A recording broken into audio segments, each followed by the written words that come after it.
కూటమి ప్రభుత్వం వచ్చిన తర్వాత అనేక సమస్యలు ప్రభుత్వం దృష్టికి తీసుకువస్తున్నారు. అందులో ప్రధానంగా 50% సమస్యలు కేవలం రెవెన్యూ శాఖకు చెందినవే అంటే అతిశయోక్తి కాదు. ముఖ్యమంత్రి చంద్రబాబు గారు కూడా ఏ శాఖతో సమీక్షలు జరిపినా ప్రధానంగా రెవెన్యూ శాఖలోనే ఎక్కువ సమస్యలు ఉన్నట్లుగా అనేక సందర్భాల్లో ఆయన చెప్పారు. ఎందుకంటే వైసీపీ 5 ఏళ్ల పాలనలో రెవెన్యూ వ్యవస్థ మొత్తం కూడా అస్తవ్యస్తం అయిపోయింది. జగన్మోహన్ రెడ్డి తెచ్చినటువంటి ఈ జగనన్న రీసర్వే ఏదైతే భూ రీసర్వే ఉందో ఆ సర్వేలో అనేక అవినీతి అక్రమాలకు పాల్పడ్డారు.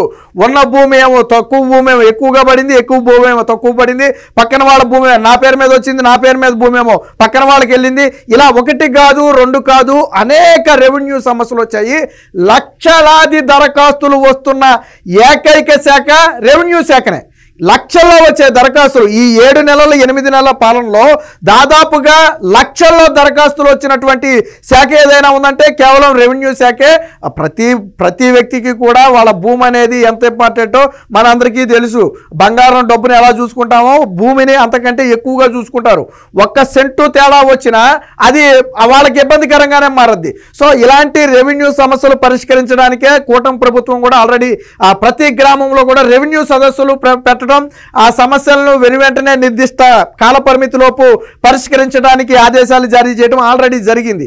అయితే ఇప్పుడు ప్రధానంగా ఉన్నటువంటి సమస్య ఏంటంటే 21A అంటే చాలా మంది రైతులకు అర్థమవుద్ది. 21A నిషేధిత జాబితాలో చాలా భూములు ఉన్నాయి.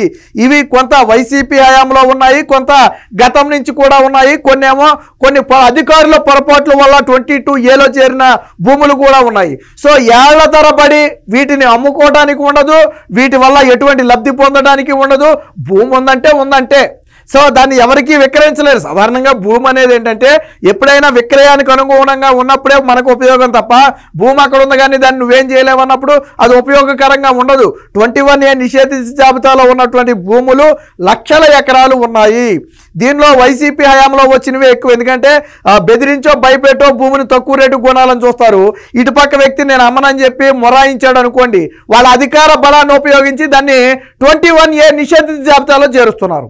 తర్వాత వీళ్ళు చూసుకుని లబోదిబ్బోమంటున్నారు. చేర్చడం ఈజీనే అధికారాన్ని ఉపయోగించి, కానీ దాన్ని వెనక్కి తీయాలంటేనే కష్టం, దానికి ప్రాసెస్ చాలా పెద్దది. సో వైసీపీ చేసినటువంటి ఇలాంటి పనుల వల్ల అనేక మంది రైతులు ఈరోజు తమ భూములు ఉండి కూడా ఏమీ చేయలేని పరిస్థితి. దీని మీద కూటమి ప్రభుత్వానికి వేల సంఖ్యలో దరఖాస్తులు వచ్చాయి. ఈ 22A నిషేధ భూముల వల్ల చాలామంది రైతులు ఇబ్బంది పడుతున్నారు. ఈ విషయాన్ని గుర్తించినటువంటి ప్రభుత్వం అయితే ఒక సంచలన నిర్ణయం తీసుకుంది. 21A జాబితాలో ఉన్నటువంటి ఆ నిషేధిత భూములను తక్షణమే తొలగించాలని చెప్పి రెవెన్యూ శాఖ ప్రత్యేక కార్యదర్శిగా ఉన్నటువంటి సిసోడియా ఆదేశాలు కూడా జారీ చేయడం జరిగింది. కలెక్టర్ అధ్యక్షతన ఒక కమిటీని ఏర్పాటు చేసి ఆ భూమిని తొలగించాలా వద్దా అనే నిర్ణయం ఆ కమిటీని తీసుకుంటుంది. ఒకవేళ ఒక భూమిని రాజకీయ కక్షతోనో లేదో పొరపాటునో 21Aలో చేర్చారు అని కమిటీ భావిస్తే వెనువెంటనే ప్రభుత్వానికి నివేదిస్తే జాయింట్ కలెక్టర్ లాగిన్ ద్వారా దాంట్లో మళ్ళీ మార్పులు చేసి వారికి విముక్తి కల్పించడానికి అయితే ప్రయత్నాలు చేశారు. దీనివల్ల కొన్ని హౌసింగ్ బోర్డు కాలనీలు కూడా ఇంకా 21A నిషేధితాలు ఉన్నాయి. వాస్తవానికి అది ప్రభుత్వం కడద్దే, ప్రజలు డబ్బులు పెట్టి కొనుక్కుంటారు. బట్ అది ఇంకా 21A జాబితాలోనే ఆ భూములు ఉన్నాయి. ఇది కూడా కరెక్ట్ కాదని చెప్పి నిన్న సిసోడియా అయితే చెప్పడం జరిగింది. అలాగే ప్రైవేటు వ్యక్తుల భూములు ఏవి కూడా అంటే ప్రభుత్వానికి సంబంధం లేని ఏ ప్రైవేటు వ్యక్తి భూమిని కూడా 21A జాబితాలో ఉంచరాదు అని చెప్పి నిన్న సిసోడియా అయితే స్పష్టమైన ఆదేశాలు ఇచ్చారు. ప్రతి జిల్లా కలెక్టర్ కూడా ఒక కమిటీని ఏర్పాటు చేసి ప్రతి రైతు నుంచి వచ్చే విజ్ఞప్తిని పరిశీలించాలి. కమిటీ రైతు వాదన వినటానికి అవకాశం ఇవ్వాలి. ఒకవేళ అది 21Aలో ఉండాల్సిన భూమి అని కమిటీ భావిస్తే రైతుల వాదన వినటానికి కూడా అవకాశం ఇవ్వాలి.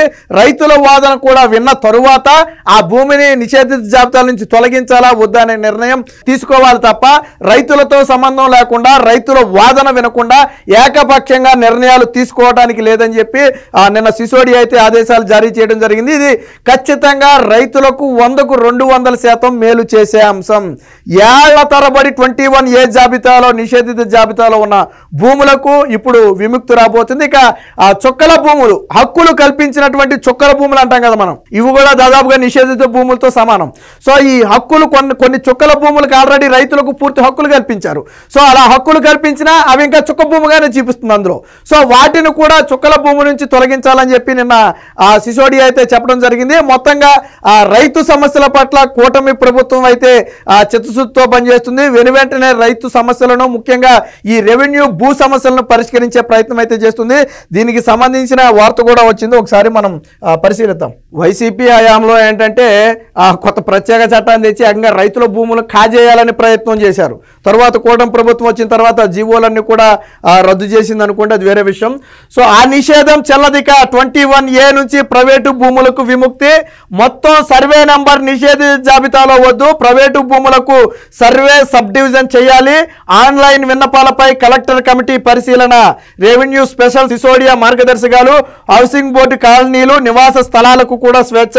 స్వతంత్ర సమరయోధులు, రాజకీయ బాధితులు, మాజీ సైనికుల భూములకు విముక్తి. ఇందులో చాలా భూములు ఏంటంటే స్వతంత్ర సమరయోధుల భూములు ఉన్నాయి. గతంలో ఈ భూములు కూడా నిషేధిత జాబితాలో చేర్చిన ఘటనలు ఉన్నాయి. రాజకీయ బాధితులు అంటే వైసీపీ హయాంలో బాధితులుగా ఉండి 21Aలో చేర్చబడిన వాళ్ళు. దీనితో పాటు మాజీ సైనికులకు కొంత ప్రభుత్వం భూమి కల్పిస్తుంది మనకు తెలుసు.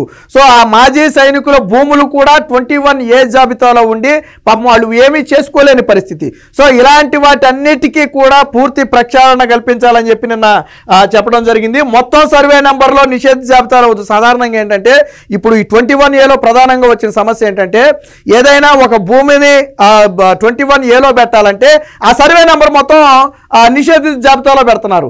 దానివల్ల ఏమవుతుంది, ఆ సర్వే నెంబర్లో ఉన్న పట్టా భూములన్నిటికీ అది వర్తించి ఒకరి వల్ల మిగతా అందరూ ఇబ్బంది పడుతున్నారు. ఫర్ ఎగ్జాంపుల్ 120/1 అనుకోండి, దాన్ని అందులో పెట్టాలంటే ఈ 120నే వాళ్ళు 21Aలో పెడితే 120/1, 120/2, 120/3 వీళ్ళందరూ కూడా బాధితులుగా మారిపోతారు. వాస్తవానికి అక్కడ పెట్టాల్సింది ఒక వ్యక్తి భూమే. అందుకని ఇప్పుడు సిసోడియా ఏం చెప్పాడు, సబ్ డివిజన్ చేసి దాన్ని 21A చేయాలి. అంటే ఏ వ్యక్తి భూమి అయితే నిషేధిత జాబితాలో పెట్టాలో ఆ వ్యక్తి భూమి మాత్రమే పెట్టాలి, ఆ సర్వే నెంబర్ మాత్రమే పెట్టాలి. అంతేగాని టోటల్గా సబ్ డివిజన్ చేయకుండా సర్వే నెంబర్ మొత్తం బ్లాక్లో పెడితే అందులో ఉన్న పట్టా భూములన్నీ కూడా ఇబ్బంది అవుతుంది. కాబట్టి అలాంటి నిర్ణయాలు తీసుకోవద్దు. అలాంటి వాటికి వెనువెంటనే సబ్ డివిజన్ చేస్తే అసలు ఈ ఇబ్బందులే ఉండవు. సో భూములన్నీ కూడా ప్రైవేటు వ్యక్తుల భూములన్నీ కూడా సబ్ డివిజన్ చేయాలని చెప్పి నిన్న సిసోడియా అయితే చెప్పడం జరిగింది. జగన్ జమానాలో రాజకీయ ప్రత్యర్థుల మాట వినని వారిని అదిరించి బెదిరించి భూములపై కుట్రలు చేశారు. వారి భూమిని అన్యాయంగా, అక్రమంగా, చట్టవిరుద్ధంగా నిషేధిత జాబితాలో చేర్చారు. వారికి కంటి మీద కునుకు లేకుండా చేసి రాజకీయ కక్ష సాధింపులకు పాల్పడిన ఉదాంతాలు ఎన్నో ఉన్నాయి. దాదాపుగా 38,000 ఎకరాలకు పైగా ఈ 21A కేటగిరీలో చేర్చి వేధించారు అనేది ఇప్పుడు ఉన్నటువంటి ఒక లెక్క. సో అన్యాయంగా, అకారణంగా నిషేధిత జాబితాలో చేర్చిన భూములను ఒక్క క్షణం కూడా అలా ఉంచడానికి వీలు లేదు. వాటికి స్వేచ్ఛ కల్పించాలని చెప్పి సర్కారు ఆదేశాలు జారీ చేసింది. ప్రభుత్వ ప్రయోజనాలతో సంబంధం లేని పట్టా ప్రైవేటు భూములను 21A నుంచి తొలగించాలని రెవెన్యూ శాఖ ప్రత్యేక ప్రధాన కార్యదర్శి ఆర్పి సిసోడియా మార్గదర్శకాలు జారీ చేశారు. వీటితో పాటుగా స్వతంత్ర సమరయోధుల భూములు, రాజకీయ వేధింపులకు గురైన వారివి, అలాగే మాజీ సైనికులు, ఇంకా అనాధీనము, షరతులు గట్టా భూములపై లోగడ ఇచ్చిన ఉత్తర్వులు, మార్గదర్శకాలు అంటే కోర్టు ఆర్డర్స్ ప్రకారం ఏదైనా విడుదల చేయాల్సి ఉంటే వాటిని, అలాగే 1954కు సంబంధించి ఎప్పుడు అంతకు ముందు ఆన్లైన్ ఉన్నటువంటి భూములు ఏదైనా నిషేధ జాబితాలో ఉంటే వాటిని కూడా విముక్తి కల్పించాలని చెప్పి నిన్న సిసోడియా అయితే చెప్పడం జరిగింది. సో దానికి సంబంధించిన వార్త ఇది కూడా, దీన్ని కూడా ఒకసారి మనం పరిశీలించవచ్చు. సో పుట్టపర్తి మండలంలో జరిగినటువంటి రెవెన్యూ భూముల రీసర్వేలో గతంలో సిసోడియా పాల్గొన్నారు. దానికి సంబంధించిన వీటికి విముక్తి కల్పించాల్సిందే. రాష్ట్రంలో 1954 జూన్ 18కి ముందు అసైన్ చేసిన భూములను 21A నుంచి తొలగించాలి. అలాగే 2018 నవంబర్ 16న ప్రభుత్వం ఇచ్చిన జీవో నెంబర్ 575 అంటే గత ప్రభుత్వ హయాంలో ఇచ్చిన జీవో ఇది. సో తిరిగి ఆ జీవోని అమలు చేయాలని చెప్పి కూడా చెప్పడం జరిగింది. అలాగే తొలగించిన భూముల వివరాలను ఎప్పటికప్పుడు రిజిస్టర్కు కూడా తెలియజేయాలని చెప్పి జిల్లా కలెక్టర్ ఆధ్వర్యంలో నడిచే కమిటీ కూడా చెప్పడం జరిగింది. ఒక భూమిని 21A నుంచి తొలగించిన వెంటనే దాన్ని రిజిస్టర్ ఆఫీస్కి ఇన్ఫార్మ్ చేయాల్సి ఉంటుంది. ఎందుకంటే అక్కడ ఒకవేళ వాళ్ళు చూసుకుంటారు. ఎందుకంటే ఇక్కడ వీళ్ళు తొలగించిన వాళ్ళకి సమాచారం ఇవ్వకపోతే వాళ్ళు రిజిస్ట్రేషన్ చేయరు దాన్ని. సో కాబట్టి వెంటనే సమాచారం ఇవ్వాలని చెప్పారు. అలాగే రాజకీయ ఇబ్బందులతో లేదా రాజకీయ వేధింపులతో చేర్చినటువంటి భూములను వెంటనే పరిశీలించి తొలగించాలని కూడా చెప్పారు.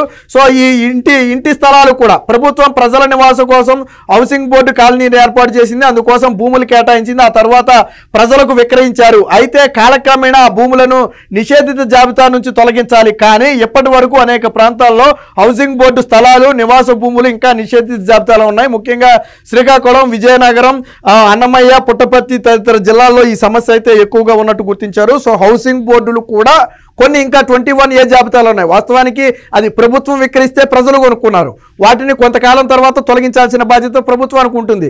బట్ వాటిని తొలగించకపోవడం వల్ల ఎప్పటికీ ఇబ్బంది పడుతున్నారు, వాటిని కూడా తొలగించాలని చెప్పి సిసోడి అయితే చెప్పడం జరిగింది. ఏది ఏమైనా మొత్తంగా కలెక్టర్ ఆధీనంలో ఒక కమిటీని ఏర్పాటు చేసి ప్రతి రైతు యొక్క విన్నపాన్ని పూర్తిగా విన్న తరువాత అది ప్రైవేటు భూమి అయ్యుండి ఎటువంటి ఇబ్బంది లేని భూమి అయ్యుండుంటే వెంటనే 21A జాబితా నుంచి తొలగించాలి. దానికి సంబంధించి ప్రభుత్వానికి కూడా సమాచారం ఇవ్వాలని చెప్పి నిన్న చెప్పడం జరిగింది.